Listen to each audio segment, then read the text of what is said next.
자, 이 시간 우리의 사랑의 고백을 받으실 그 하나님을 찬양합시다. 이 세상의 부유함보다, 이 세상의 좋은 친구보다, 나의 꿈을 이루는 것보다 더 귀한 분, 필요한 모든 것을 다 얻고 내가 원하는 삶을 사는 것보다, 어느 누구의 그 사랑보다 귀한 분, 붙드소서. 주님 나를 놓지 마소서. 내 영혼 비추시고 내게 생명 주신 주님, 주의 사랑 너무 커 나의 맘 들여줄게. 주님만 영원히 사랑해, 나의 사랑 멈추지 않으리. 자, 이 시간 우리 주님만을 바라보며 나아갑시다. 이 세상의 부유함보다, 이 세상의 부유함보다, 이 세상의 좋은 친구보다, 나의 꿈을 이루는 것보다 더 귀한 분, 필요한 모든 것을 다 얻고 내가 원하는 삶을 사는 것보다, 어느 누구의 그 사랑보다. 자, 붙드소서. 붙드소서. 주님 나를 놓지 마소서. 내 영혼 비추시고 내게 생명 주신 주님, 주의 사랑 너무 커 나의 맘 들여줄게. 주님만 영원히 사랑해, 나의 사랑 멈추지 않으리. 주님만 영원히 사랑해, 나의 사랑 멈추지 않으리. 아멘. 자, 이 시간 주님의 사랑에 붙들림 받기 원합니다. 우리 다 함께 주님께 고백하며 나아갈까요? 붙드소서. 붙드소서. 주님 나를 놓지 마소서. 자, 다시 한번. 붙드소서. 주님 나를 놓지 마소서. 내 영혼 비추시고 내게 생명 주신 주님, 주의 사랑 너무 커 나의 맘 들여줄게. 주님만 영원히 사랑해, 나의 사랑 멈추지 않으리. 주님만 영원히 사랑해, 나의 사랑. 자, 내 영혼 비추시고, 내 영혼 비추시고 내게 생명 주신 주님, 주의 사랑 너무 커 나의 맘 들여줄게. 주님만 영원히 사랑해, 나의 사랑 멈추지 않으리. 주님만 영원히 사랑해. 자, 우리의 마음을 고백하며 다시 한번. 주님만 영원히, 주님만 영원히 사랑해, 나의 사랑 멈추지. 자, 주님만, 주님만 영원히 사랑해, 나의 사랑 멈추지 않으리. 자, 우리 예배 가운데 임재하시는 주님을 찬양합니다. 그 놀라우신 주님의 은혜와 사랑을 찬양합시다. 아멘.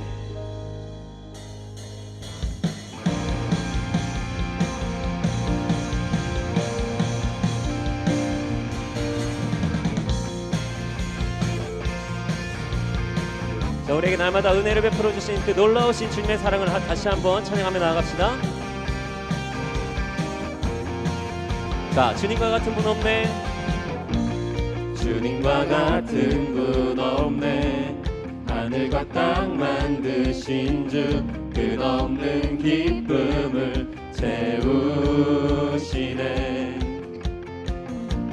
내가 드릴 수 있는 것, 나의 삶을 드리는 것, 변하지 않는 마음 드리네. 자, 다시 한번.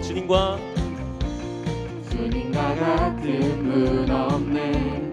하늘과 땅 만드신 주, 끝없는 기쁨을 채우시네. 드릴 수 있는 건 나의 삶을 드리는 것, 변하지 않는 마음 드리네. 내 모든 삶, 내 모든 삶 당신께 속했네. 모든 호흡 주 향한 노래 되네. 주는 모든 열방의 기쁨 구원 주시는 주님, 놀라운 주 영원히 다스리시는 하나님, 찬양 받으실 주님, 놀라운 주, 놀라운 주.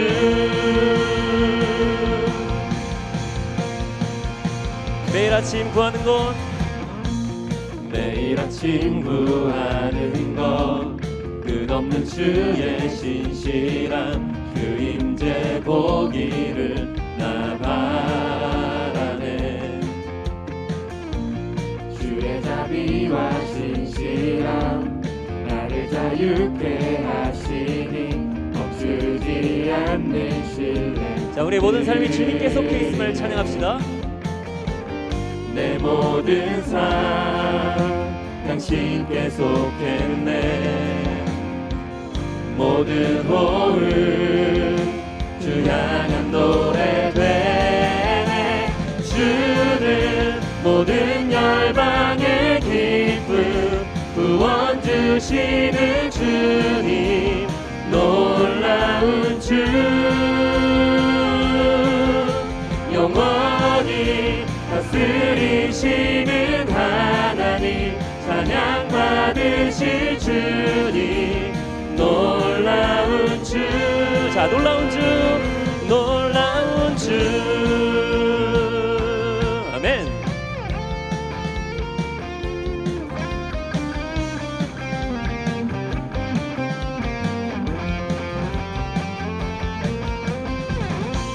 자, 여러분, 우리의 모든 삶이 주님께 속해 있음을 여러분 믿으십니까? 우리의 삶의 주인 되신 그 주님을 믿음의 눈으로 바라보며 나아갑시다. 자, 다 함께 내 모든 삶, 내 모든 삶 당신께 속했네. 모든 호흡 주 향한 노래 되네. 자, 내 모든 삶, 내 모든 삶 당신께 속했네. 모든 호흡 주 향한 노래 되네. 주 향한 노래 되네. 주는 모든 열방의 기쁨 구원 주시는 주님, 놀라운 주 영원히 다스리시는 하나님, 찬양 받으실 주님, 놀라운. 자, 우리의 기쁨 되신 주님을 다시 한번 찬양합시다. 주는 모든 열방의 기쁨 구원 주시는 주님, 놀라운 주 영원히 영원히 다스리시는 하나님, 찬양 받으실 주님, 놀라운 주, 놀라운 주. 자, 우리에게 승리를 베풀어 주시는 그 놀라우신 주님의 은혜를 찬양합니다. 아멘. 주님 모든 영광 받아 주시옵소서. 아멘.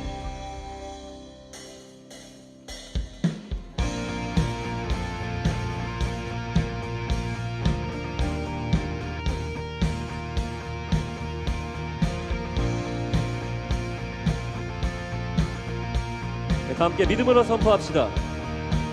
새 힘어들이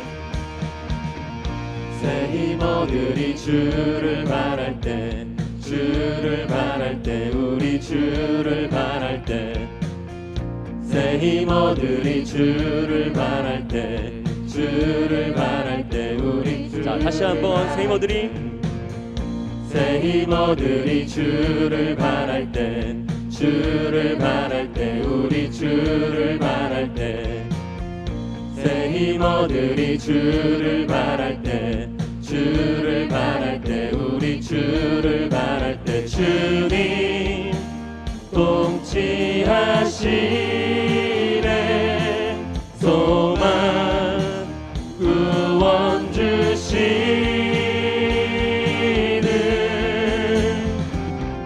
당신은 영원하신 주 내 영원하신 주 지치지 않으시는 주님 약한 자 방패 되시며 위로자 되신 주 독수리 같은 힘 주시네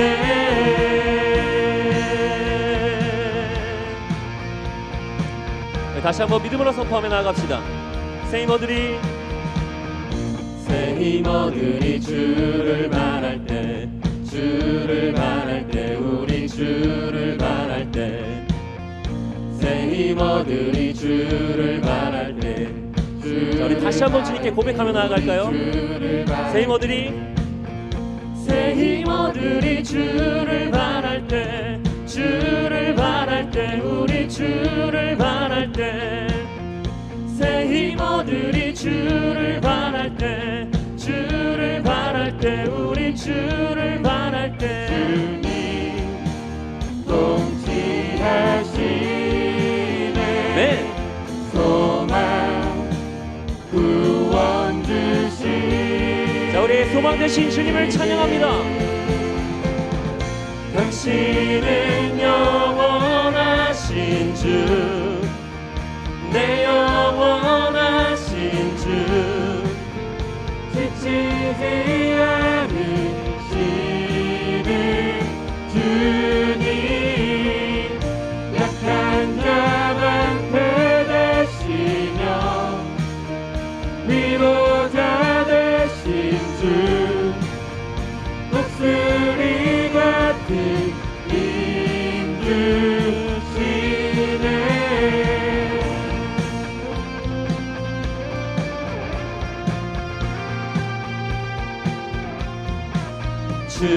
주님 통치하시네 소망 구원 주시는 주님 통치하시네 소망 구원 주시는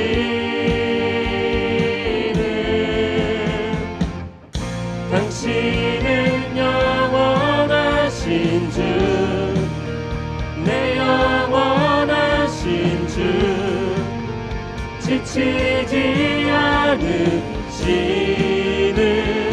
주님 약한 자 방패 되시며 위로자 되신 주 독수리 같은 힘 주 자, 다시 한번 당신은 영원하신 주 내 영원하신 주 지치지 않으시는 약한 자 방패 되시며 약한 자 방패 되시며 위로자 되신 주 독수리 같은 힘 주시네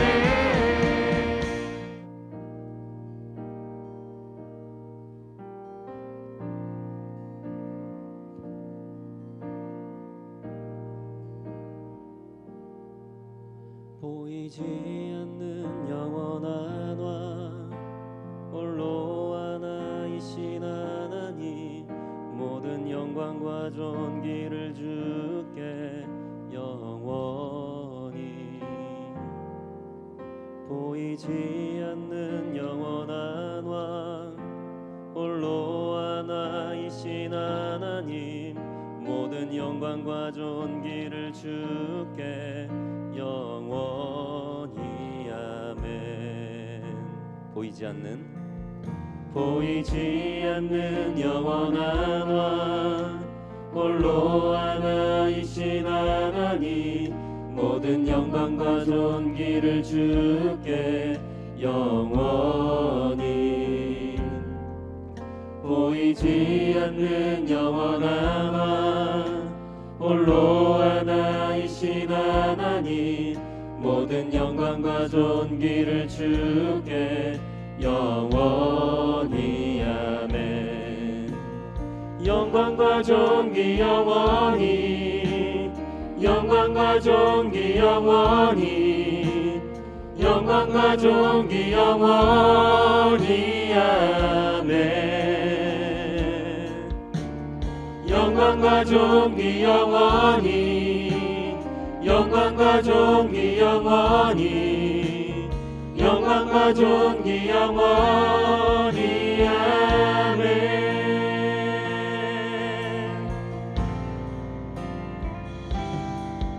보이지 않는 영원한 왕 홀로 하나이신 하나님 모든 영광과 존귀를 주께 영원히. 보이지 않는 영원한 왕 홀로 하나이신 하나님 모든 영광과 존귀를 주께 영원히. 영광과 존귀 영원히 영광과 존귀 영원히 영광과 존귀 영원히 영광과 존귀 영원히 아멘. 영광과 존귀 영원히 영광과 존귀 영원히 영광과 존귀 영원히 영광과 존귀 영원히 영광과 존귀 영원히 영광과 존귀 영원히 영광과 존귀 영원히 아멘. 영광과 존귀 영원히 영광과 존귀 영원히 영광과 존귀 영원히. 다시 한번 주님께만 영광과 존귀 영원히 영광과 존귀 영원히 영광과 존귀 영원히 영광과 존귀 영원히 아멘.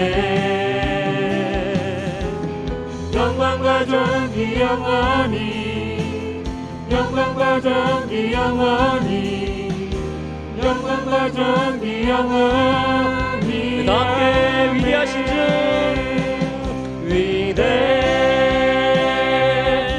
위대하신 주 찬양해. 위대하신 주 모두 알게 되리라.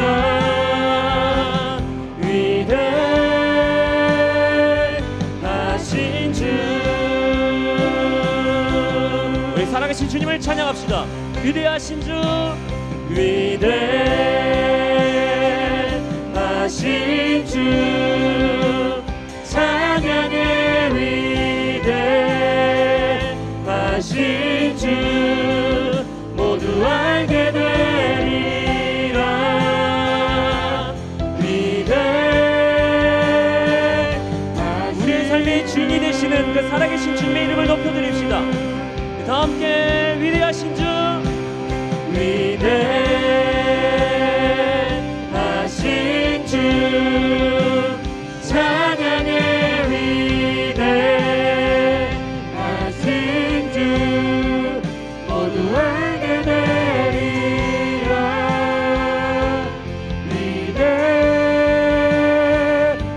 위대하신 주. 하나님께서 아브라함에게 두 가지를 약속을 하십니다. 하나는 후손의 약속이고 또 하나는 땅의 약속입니다. 후손을 하늘의 별같이 바다의 모래같이 그렇게 번성케 하시겠다고 약속해 주셨습니다. 그리고 눈을 들어서 동서남북 사방으로 보이는 모든 땅, 그 가나안 지경의 모든 땅을 너와 네 후손에게 주겠다.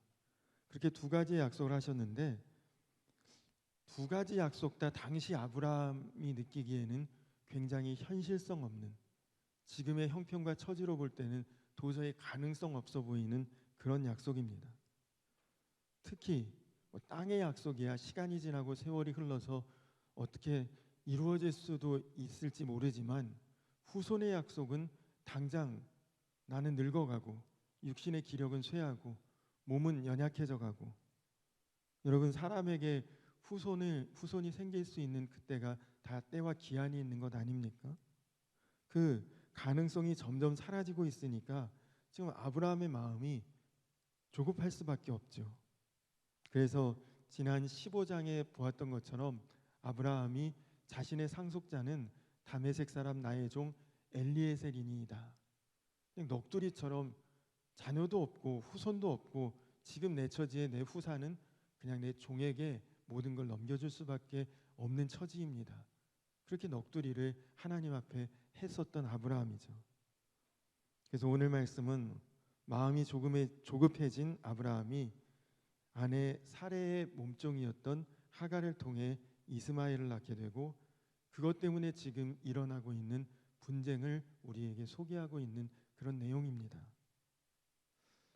여러분, 일본에서 실제로 있었던 이야기인데, 일본 어떤 시골 농촌에서 이제 야채 농사를 지어다가 도시에 내다 팔아 근근히 생계를 이어가는 아버지와 아들, 농사짓는 아버지와 아들이 있었습니다. 거의 하루를 꼬박 걸어가야 읍내에 있는 도시에 있는 장터에 이제 도착할 수 있는 그런 거리에 살고 있기 때문에 이들 부자는 그날 아침에도 이제 농사지었던 그 모든 야채와 채소들을 수레에 싣고 아침 일찍 도시에 있는 장을 향해 길을 떠났습니다. 한참을 가다가 큰 집 어귀를 지나게 되자 아버지는 아들에게, 얘야, 우리가 늘 형님 댁에 신세를 지고만 사는데 멀다는 핑계로 자주 오지도 못하고 있으니 오늘 들어가서 문안 인사라도 드리고 가야겠구나. 아들이 답답해서 말합니다. 아버지, 쉬지 않고 걸어가도 오늘 저녁 무렵에야 장에 도착할 텐데 큰 집에 들리면 너무 늦어지지 않습니까? 그러나 돈 버는 것보다는 인간관계가 중요하고 친족 간의 도리가 훨씬 더 중요하다. 아버지 말씀에 아들은 불평을 하면서도 따를 수밖에 없었죠. 얼마 후 이제 큰 집을 나와서 다시 길을 걸어가고 있는데 이번에는 웬 소가 수렁에 빠져서 허우적대고 농부가 그 소를 끌어내지 못해서 애를 쓰고 있는, 발을 동동 구르고 있는 그런 모습을 보았습니다. 아들은 아버지가 또 멈출까 봐 재촉해서 발걸음을 서두르는데, 근데 그 아버지가, 얘야, 세상을 살다 보면 우리가 저 위치에 있을 수 있고 우리가 도움받아야 될 상황이 올 때도 있으니 오늘 우리가 미리 선행을 하고 나중에 그것을 돌려받을 수도 있지 않겠냐. 아들이 너무너무 답답해서 한마디로 아버지에게 쏘아붙입니다. 그러니까 우리가 이렇게 총구석에 처박혀서 맨날 이렇게 가난하게 사는 거 아니에요.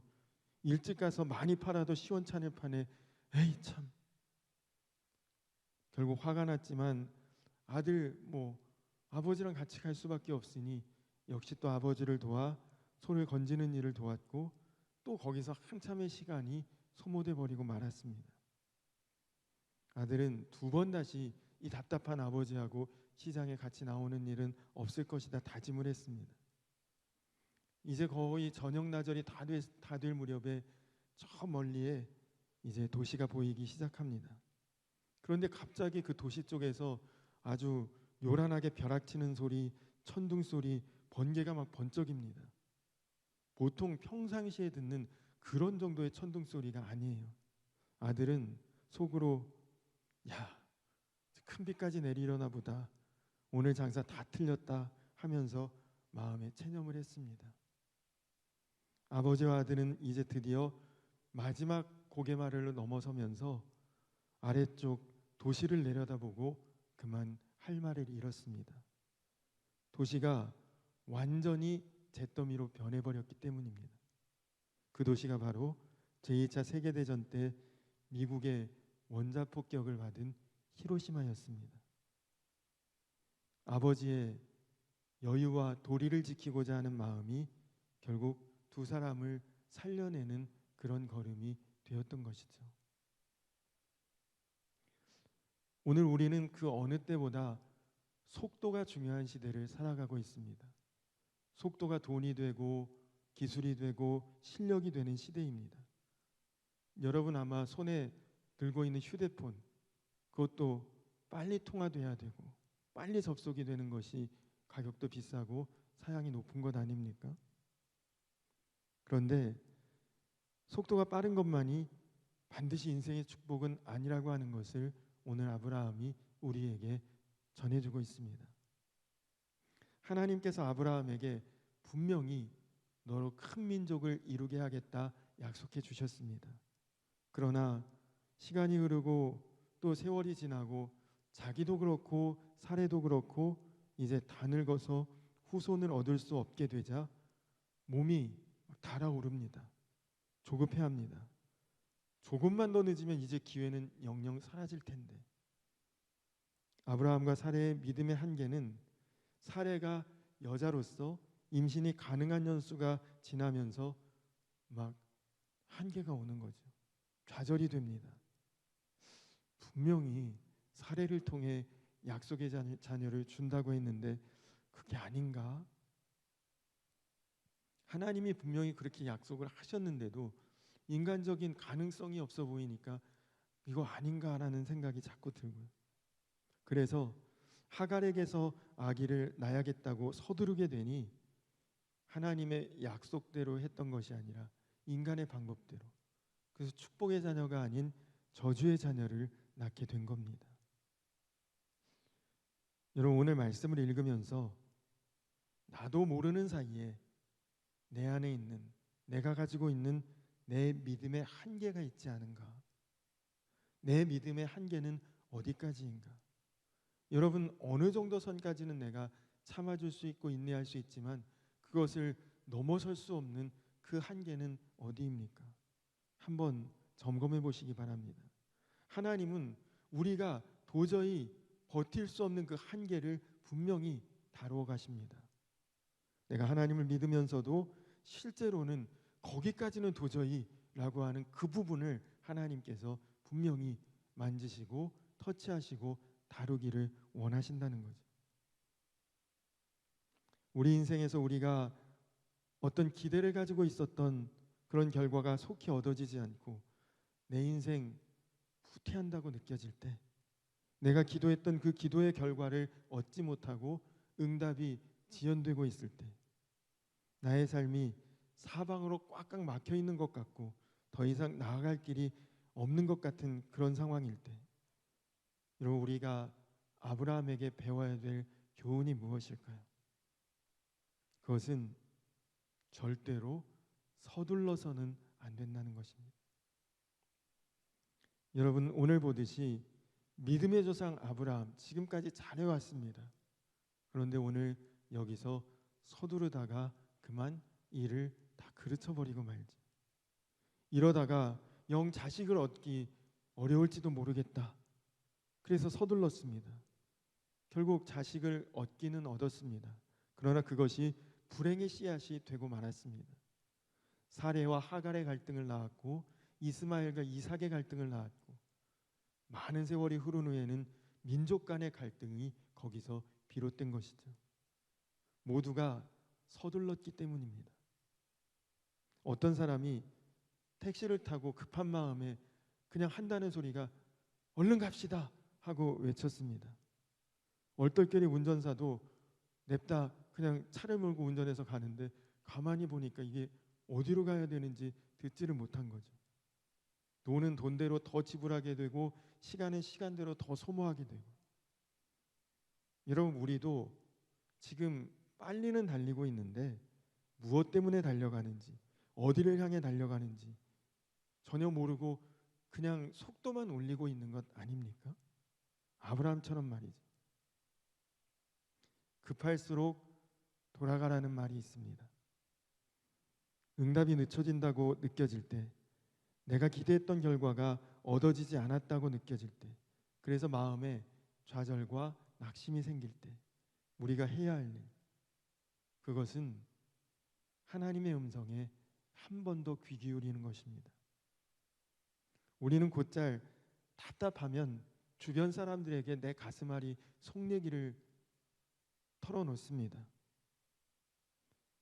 그리고 사람들로부터 어떻게 하면 좋을까 충고와 자문을 구합니다. 여러분 친구들 아니면 이웃들 아니면 가족들, 여러분들에게 충고해 줄 수 있고 자문해 줄 수 있지만 그것이 도움이 될 수 있으나 대부분의 경우에는 아픔이 되고 상처가 되는 경우가 많습니다. 아브라함이 지금 그렇죠. 그러니까 누구의 충고를 듣습니까? 가장 가까운 사이 아내 사레의 충고를 듣습니다.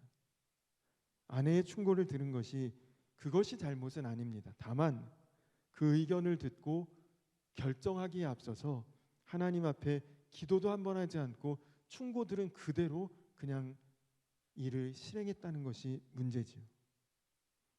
하나님 앞에 나와서 하나님의 인가를 받고 그분의 뜻을 확인하는 것, 그것이 하나님의 백성다운 모습 아닙니까?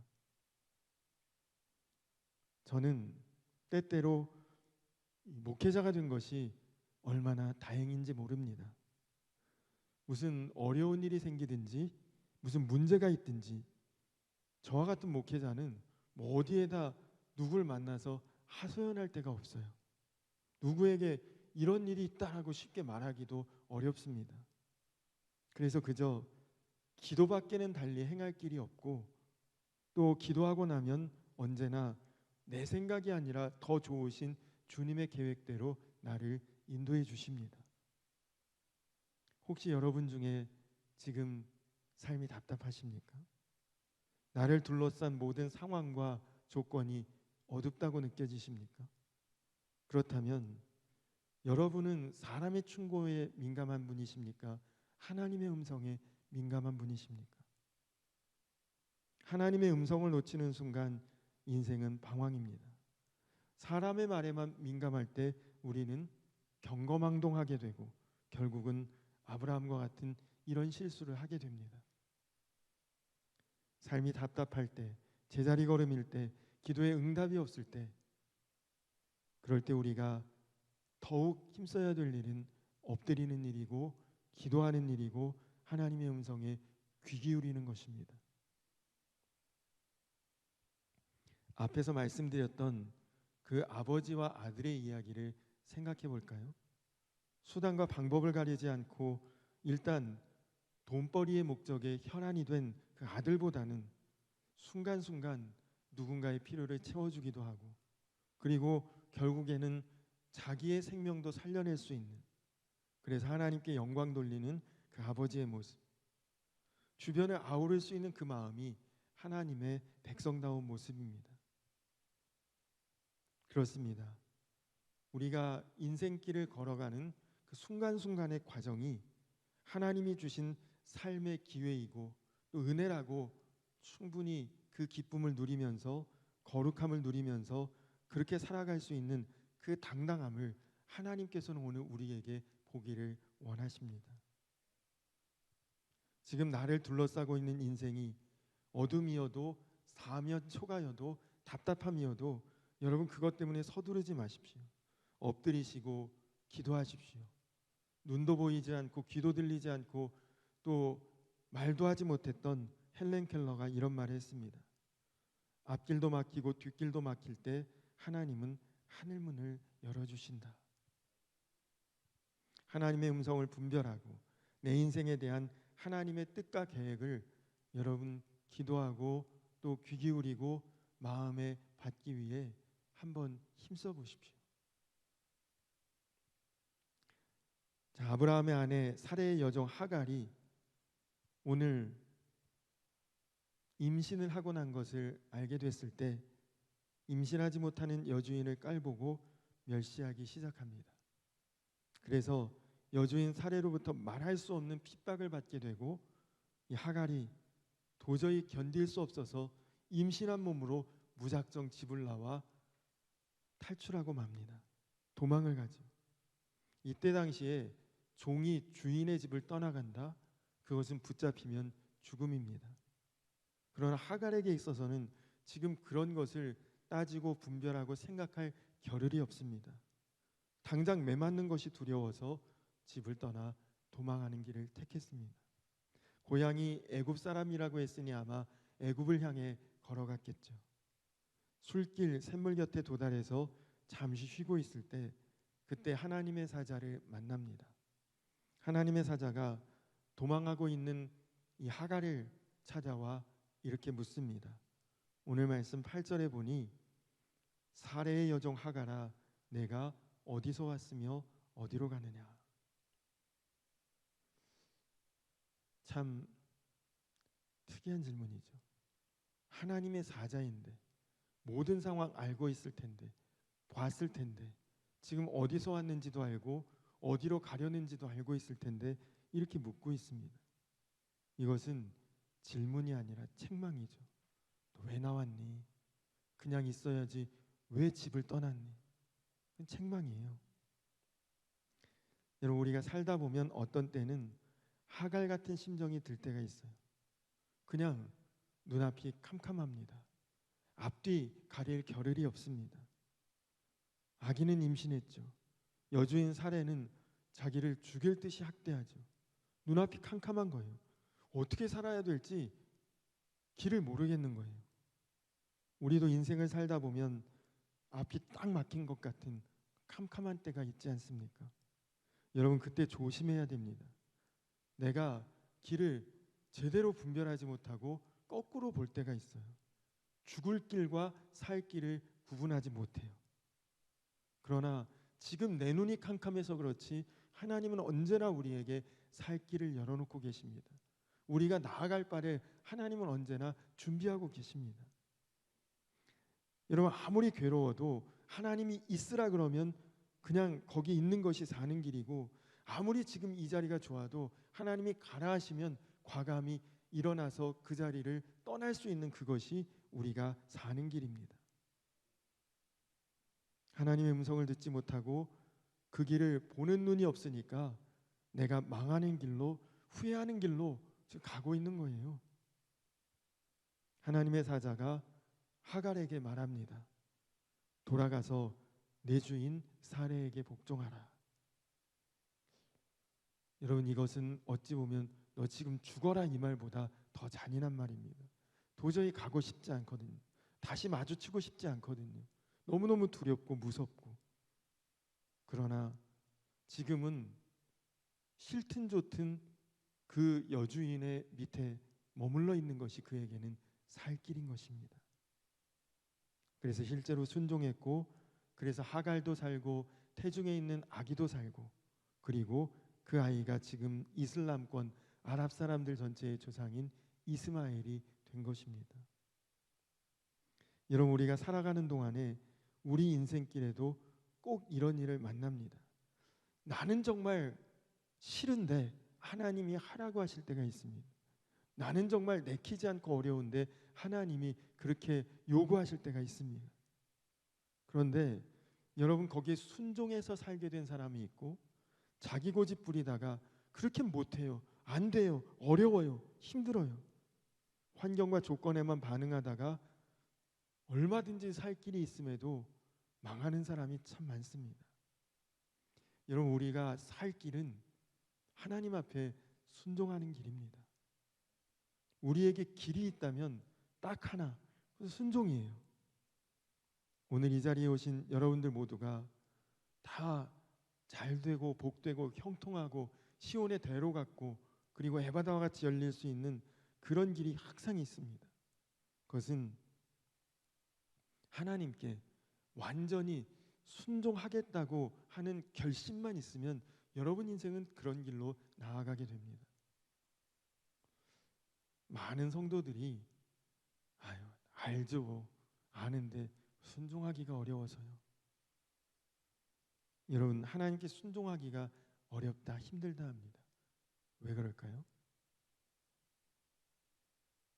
하나님께 순종하기가 어렵고 힘든 이유는 하나님에 대한 분명한 확신이 없으니까 그래요. 하나님에 대한 확신만 있으면 순종은 그냥 돼요.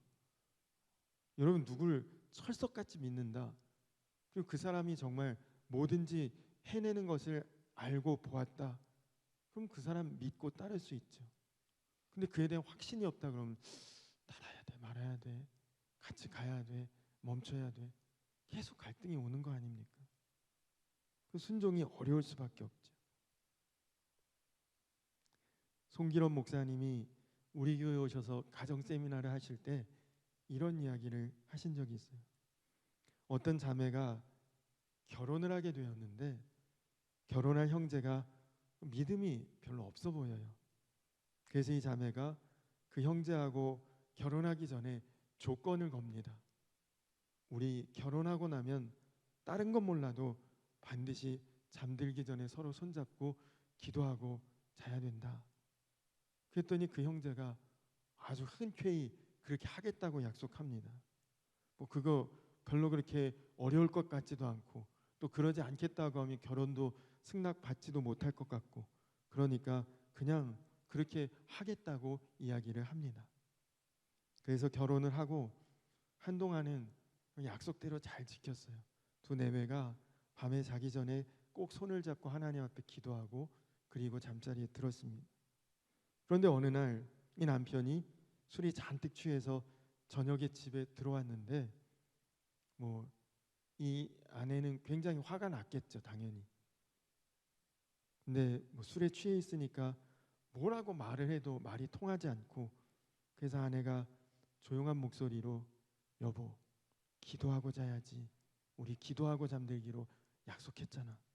그랬더니 남편이 오늘은 도저히 못하겠대. 힘들다는 거예요.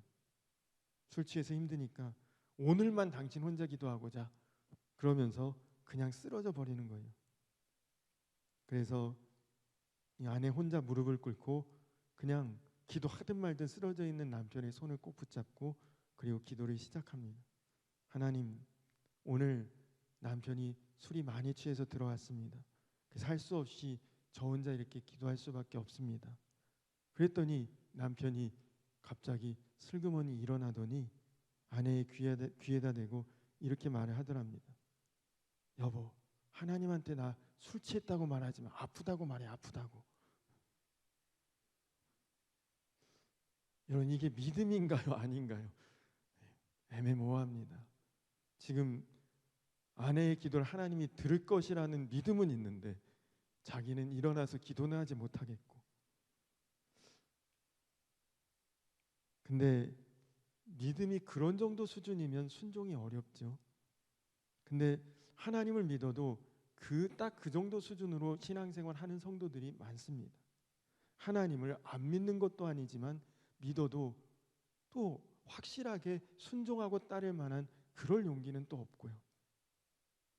아내 귀에다 말하는 것, 그것까지도 하나님이 다 들으시리라는 것을 믿지 못하고 이해하지 못하는 수준의 그런 믿음을 가지고 계신 분들이 많습니다. 근데 여러분, 하나님께 대한 분명한 확신이 있으면 순종은 절대 어려운 게 아니죠. 하갈이 여주인에게 돌아가라, 그에게 복종하라, 그 말을 듣고 다시 돌아갑니다. 사실은 죽는 것보다 더 어려운 선택일 수도 있어요. 내가 사례에게 말해서 너 이제 학대하지 말라고 말해줄 테니까 돌아가, 뭐 이런 약속이 있는 것도 아니에요. 너 돌아가면 종처럼 대하지 않고 아주 공주처럼 대해줄 거니까 그러니까 돌아가라, 뭐 이런 어떤 조건이 있는 것도 전혀 아닙니다. 여전히 돌아가면 사례는 하갈을 구박하고 학대할 것이고, 하갈은 여전히 종으로서 그 모든 수모와 핍박을 견뎌야 될 것입니다. 그런데 하갈은 돌아갑니다. 왜요? 이제 길이 보였기 때문입니다. 길이 보여요. 순종할 힘이 생겼어요. 죽을 길 살 길이 어디인가 보이는 거죠. 여러분 어떻게 해서 그렇게 됐습니까? 하갈이 하나님을 만났기 때문입니다. 하나님을 체험했던 거죠. 술길 샘물 곁에서 자기를 찾아와 주신 하나님을 만났거든요. 하갈이 이렇게 고백합니다. 13절에 보니까 내가 어떻게 여기서 나를 살피시는 하나님을 배웠는고. 내가 하나님을 봤다는 거예요. 만났다는 것입니다. 경험했다는 거죠. 사실 하나님 믿지도 않았고 기대도 안 했고 상상치도 못할 그런 일이 일어났습니다. 여러분 단지 만난 것뿐이 아니라 9절에서 12절까지 말씀을 보면 하나님의 예언을 듣습니다.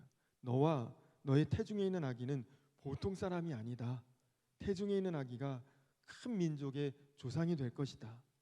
그런 하나님의 말씀을 듣고 자기와 자기가 임신한 아이에 대한 하나님의 예언을 듣고 난 다음에 하갈은 이제 용기가 생깁니다.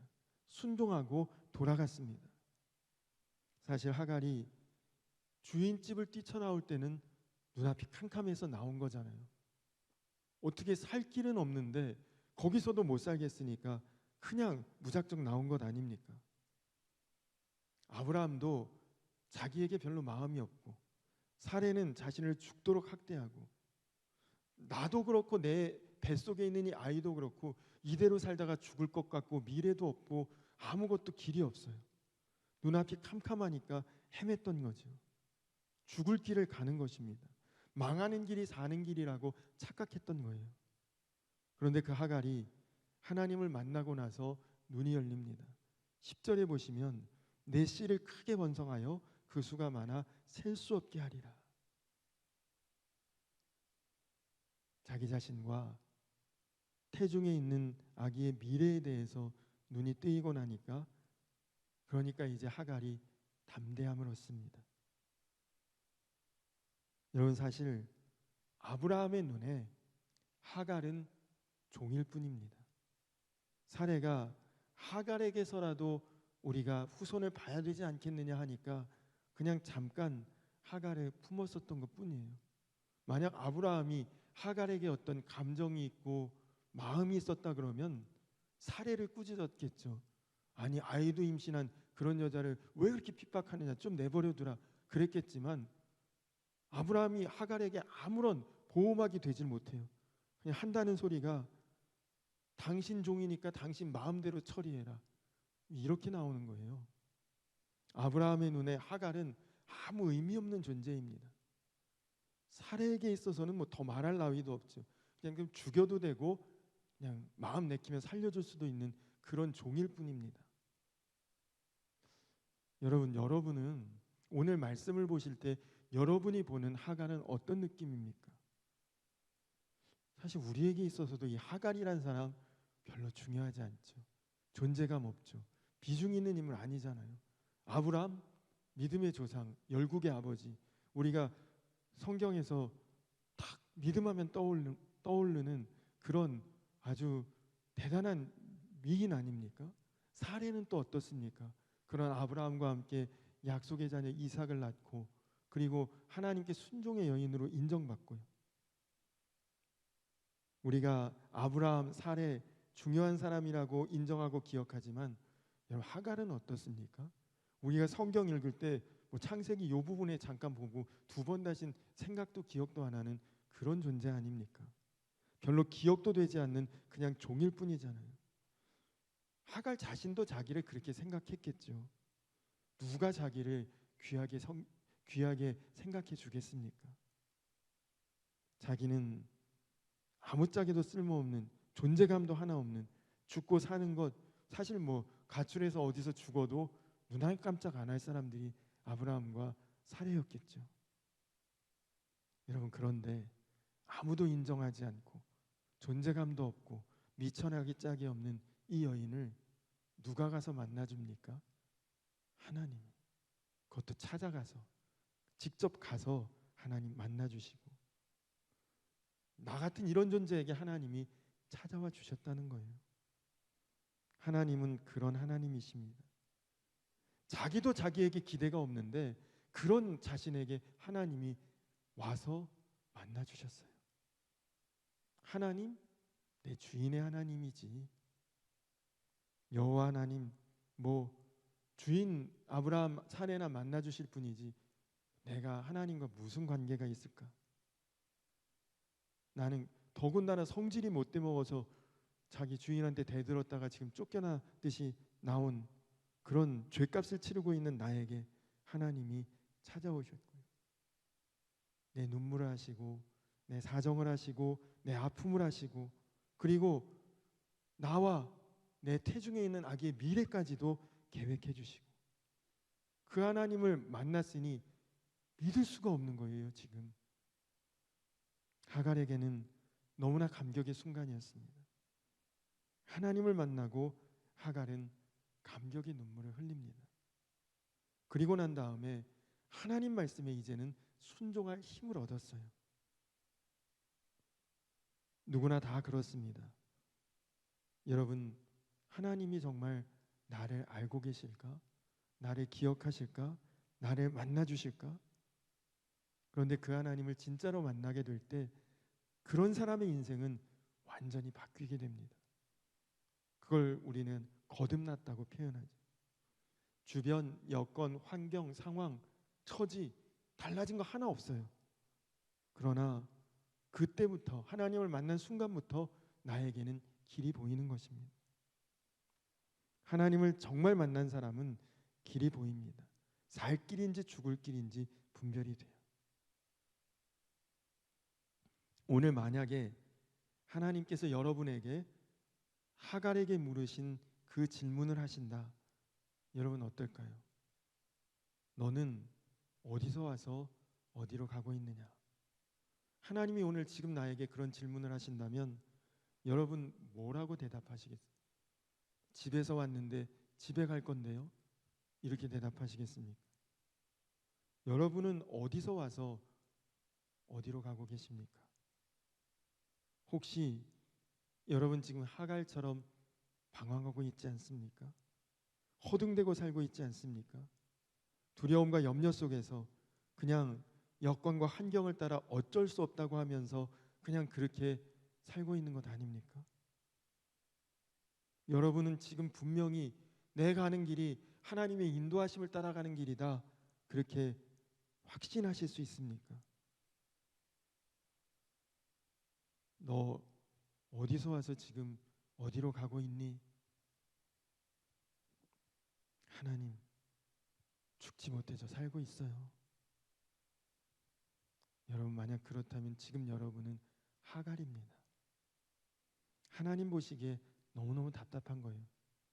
그렇게 제자리 걸음하지 않아도 되는데 그 자리에서 그렇게 맴돌고 있지 않아도 되는데 하나님이 분명히 살 길 열어 놓으셨는데 그래서 오늘 이 질문 듣게 하시려고 여러분 이 자리에 나오게 하신 것입니다.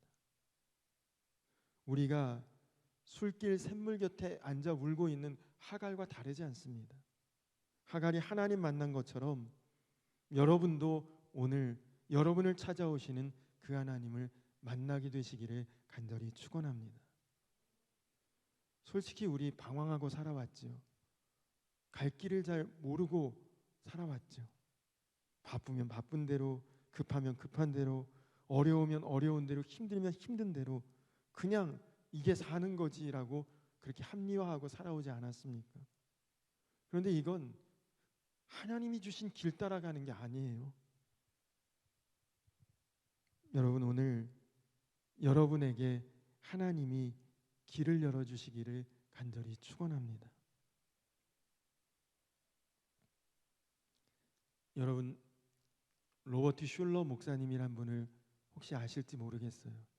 여러분보다는 뭐 이제 저 정도 되는 세대 분들은 굉장히 잘 아는 이제 지금 뭐 돌아가셨죠. 미국의 캘리포니아 LA의 수정교회라고 크리스탈 처치 아주 유명한 교회 목사님이셨는데 그 목사님은 목회의 철학이 긍정의 신학, 적극적인 신앙 이것이 그 목사님의 목회의 철학이었습니다. 어딜 가든지 아주 세계적인 설교가였어요. 사람들에게 용기를 주고 희망을 주고 그리고 비전을 주고 그 목사님이 한국에 오셔서 부흥회를 하신 적이 있었는데, 근데 이제 목사님이 한국에서 집회 인도하는 중에 웬만하면 뭐 목사님이 집회를 하시는데 연락이 잘 안 오는데 미국에서 급하게 연락이 왔습니다. 목사님에게 딸이 있었는데 13살 된 딸이 오토바이 사고로 지금 중상을 입었는데 병원에서 딸의 다리를 절단하는 수술을 해야 되는데 보호자 동의가 필요하다는 겁니다. 목사님 지금 한국에 있고, 그리고 집회하는 중에 전화로 딸 다리 절단하는 수술 동의합니다, 이 말을 해야 되는 거예요. 깜짝 놀랐습니다.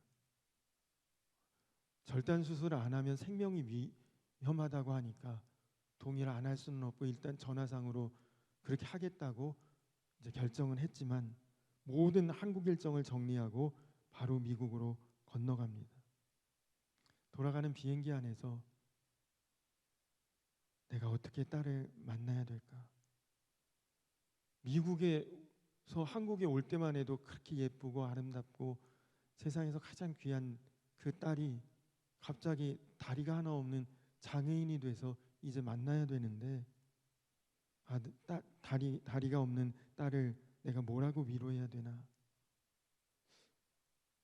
딸이 입원해 있는 병실 문을 열고 들어가는데 사모님은 통곡을 하고 오열을 합니다.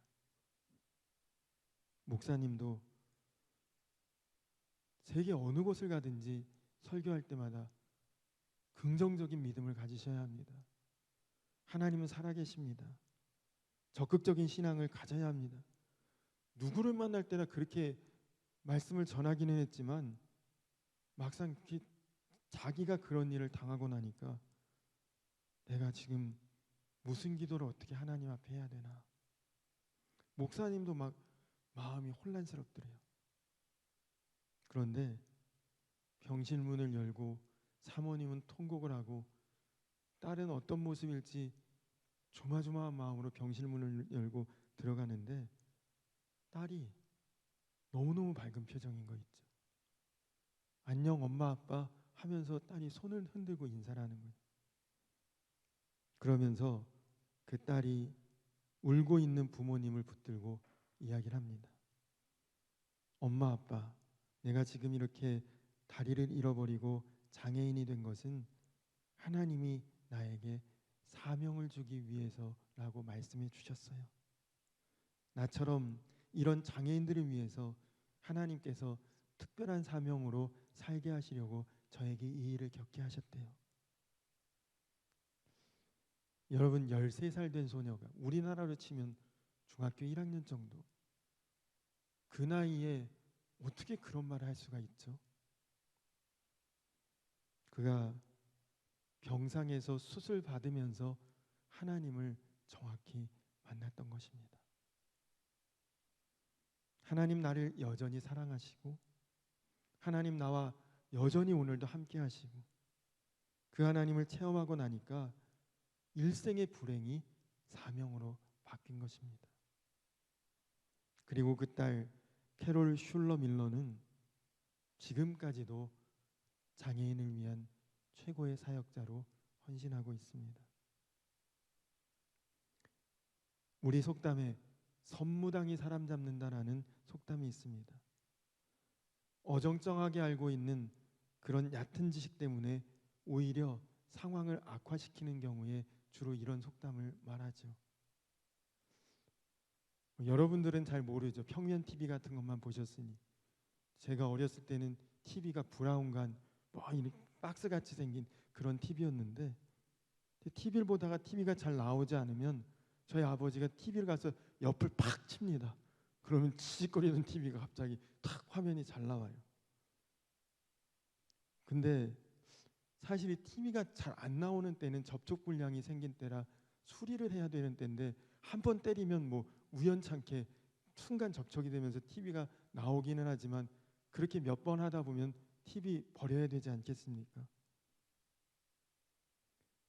잘 나오지 않는 TV 자꾸 때리다가 망가뜨리는 것처럼 부정확한 지식, 왜곡된 지식은 일을 그르치게 됩니다. 근데 여러분은 하나님을 어떻게 알고 계십니까? 혹시 하나님을 어중간하게 알고 계시지 않습니까? 하나님을 그저 어렴풋한 존재로 알고 있지 않습니까? 여러분은 하나님을 제대로 아십니까? 온전히 아십니까? 아니면 왜곡된 모습, 부정확한 모습으로 알고 있지 않습니까? 여러분은 어디서 와서 어디로 가는지 정확하게 알고 나아가고 있습니까? 여러분 혹시 하갈과 같이 방황하고 있다면 오늘 여기서 이제 끝내시기 바랍니다. 하나님께 절대적으로 순종하고 무조건 순종하고 나아가는 사람에게는 길이 보이기도 하고 열리기도 합니다. 그 사람은 살 길을 아는 사람이고 복받을 길을 아는 사람이고 승리할 길을 아는 사람이고 어디에서 와서 어디로 가야 될지를 아는 사람입니다. 하나님께 순종하는 것이 답이에요. 너 어디서 와서 어디로 가느냐? 저 잘 모릅니다.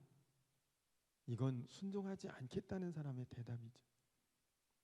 하나님, 오직 하나님께 순종하며 살겠습니다. 여러분 그 순간에 답이 보이고 길이 보이고 그리고 여러분에게 열려집니다. 힘들어서 어려워서 그러면서 사시는 분이 있으시다면 오늘 여러분 앞에 다가와 주신 그 하나님 만나시고 그 주님 안에 거하시고 그 하나님의 사랑을 누리시고 그리고 여러분의 인생을 다시 한번 바라보십시오. 그러면 살 길과 죽을 길이 구분이 됩니다. 여러분 지금 어떤 처지에서도 절대 낙심하지 마시기 바랍니다. 하나님은 반드시 우리를 살 길로 인도하시는 좋으신 아버지 하나님이시기 때문입니다. 하나님, 하갈이 술길 샘물 곁에서 하나님 만난 것처럼 저는 오늘 이곳 예배의 자리에서 하나님을 분명히 만나기 원합니다. 그리고 주님의 인도하심을 깨닫게 되기 원하고 그리고 그 길을 따라 순종할 수 있는 용기를 얻게 되기 원합니다. 여러분 오늘 그렇게 기도하시고 고백하시고 그리고 나아갈 때 여러분 지금부터 저보다는 훨씬 더 많이 남았잖아요. 여러분 인생 길이 보이게 되고 또 알게 되고 찾게 되고 그리고 이제 나아가게 될 줄로 믿습니다. 사랑하는 우리 청년 여러분들 모두가 반드시 그 하나님을 만나고 길을 찾게 되시는 그 은혜가 있기를 주님의 이름으로 간절히 축원합니다.